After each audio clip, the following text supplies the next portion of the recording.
السلام علیکم ورحمۃ اللہ وبرکاتہ. مرحبا بکم. You are welcome. آپ دیکھ رہے ہیں رینا ٹیوشن سینٹر، اور آج کی اس ویڈیو میں ہم ضمائر منفصلہ یعنی پروناؤنس کے بارے میں بات کریں گے. جیسے انگلش میں ہی، شی، اٹ وغیرہ ہوتے ہیں، اسی طریقے سے عربی میں ان کے لیے جو الفاظ استعمال ہوتے ہیں ہم ان کے بارے میں بات کریں گے. ضمائر منفصلہ موجودگی کے اعتبار سے تین قسم کے ہوتے ہیں، یعنی وہ ضمیریں جو غائب کے لیے استعمال ہوتی ہیں. نمبر دو، وہ ضمیریں جو مخاطب کے لیے استعمال ہوتی ہیں. اور نمبر تین، جو متکلم کے لیے استعمال ہونے والی ضمیریں ہیں.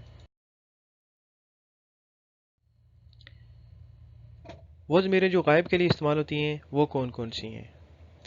نمبر ایک، اگر واحد شخص غائب ہے تو اس کے لیے جو ضمیر استعمال ہوگی اس کو واحد، جو دو کے لیے استعمال ہوگی اس کو تثنیہ کی ضمیر، اور جو دو سے زیادہ لوگوں کے لیے استعمال ہوگی اس کو جمع کی ضمیر کہتے ہیں.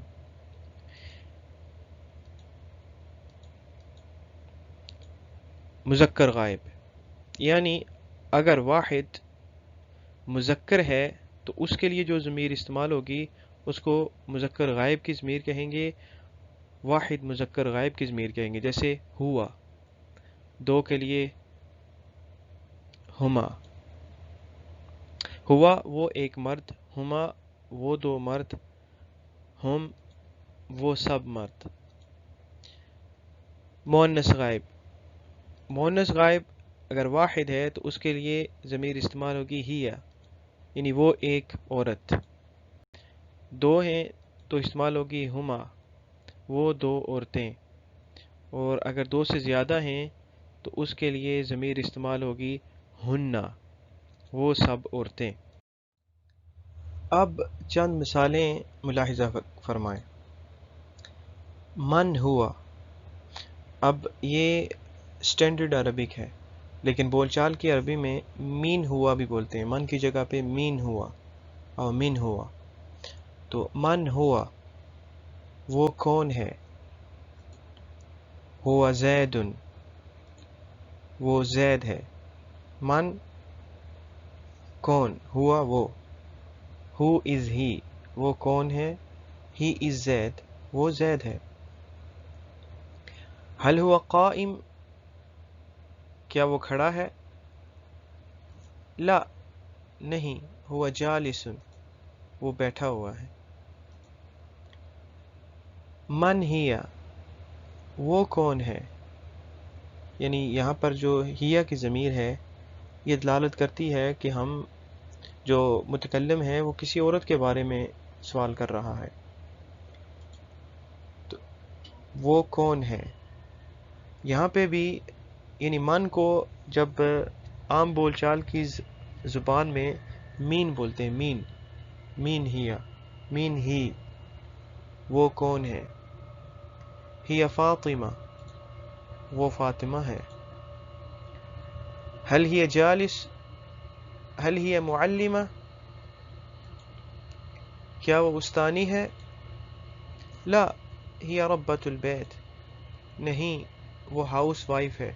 یعنی وہ ہاؤس وائف کا مطلب بچوں کی دیکھ بھال کرنے والی، ربۃ البیت یعنی جو گھر کا کام کاج کرنے والی عورت، جو باہر کام نہیں کرتی کسی کمپنی وغیرہ میں، یعنی گھر میں رہنے والی عورت ہے تو عربی میں اس کو ربۃ البیت کہتے ہیں. جیسے ہمارے ہاں گھریلو کام کاج کرنے والی عورتیں ہوتی ہیں تو ہم استعمال کرتے ہیں کہ وہ ہاؤس وائف ہے، یا گھر میں کام کاج گھر کے اندر رہنے والی عورت ہے تو ہم اس کے لیے استعمال کرتے ہیں ہاؤس وائف. لا ہی ربۃ البیت نہیں وہ ہاؤس وائف ہے. من ہم، جب ہم کسی بہت سارے مردوں کے بارے میں پوچھ رہے ہوں تو ہم کہیں گے من ہم، اور اگر عورتوں کے بارے میں پوچھ رہے ہیں تو من ہننا، کہ وہ سب کون ہیں. بعض دفعہ اگر مرد اور عورت اکٹھے ہوں تو بھی ہم کی ضمیر استعمال ہوتی ہے، من ہم. اور ایک اور بات آپ جان لیں کہ عام بول چال میں ہننا کی ضمیر استعمال نہیں ہوتی، یعنی عورتیں بھی ہوں تو ان کے لیے بھی مرد کی ضمیر من ہم ہی استعمال ہوگی. کہ وہ سب کون ہیں، خواہ عورتوں کے بارے میں سوال کیا جا رہا ہو، بولنے والا عورتوں کے بارے میں پوچھ رہا ہو یا کچھ کہہ رہا ہو، تو وہ ہم کی ضمیر ہی استعمال کرتا ہے، ہنہ کی ضمیر استعمال نہیں ہوتی۔ اکثر اوقات ہنہ کی ضمیر استعمال نہیں ہوتی، بلکہ ہم کی ضمیر ہی استعمال ہوتی ہے، خواہ وہ مردوں کے بارے میں ہو یا عورتوں کے بارے میں ہو، عام بول چال میں۔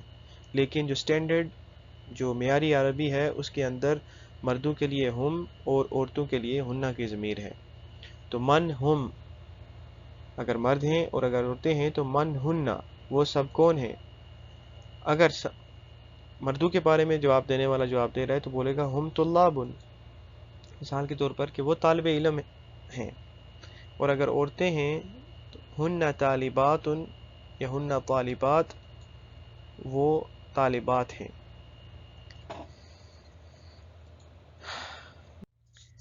یہ تھا ضمائر منفصلہ غائب کا مختصر سا تعارف۔ انشاءاللہ اگلی ویڈیو میں مخاطب اور متکلم کے ضمیروں کے بارے میں بات کریں گے۔ ہماری آج کی ویڈیو، اگر آپ کو ہماری یہ ویڈیو پسند آئی ہو تو اسے لائک اور شیئر کریں اور ہمارے چینل کو سبسکرائب کریں اور بیل کی گھنٹی کو دبائیں تاکہ ہر آنے والی نئی ویڈیو بر وقت آپ کو موصول ہو سکے۔ شکریہ۔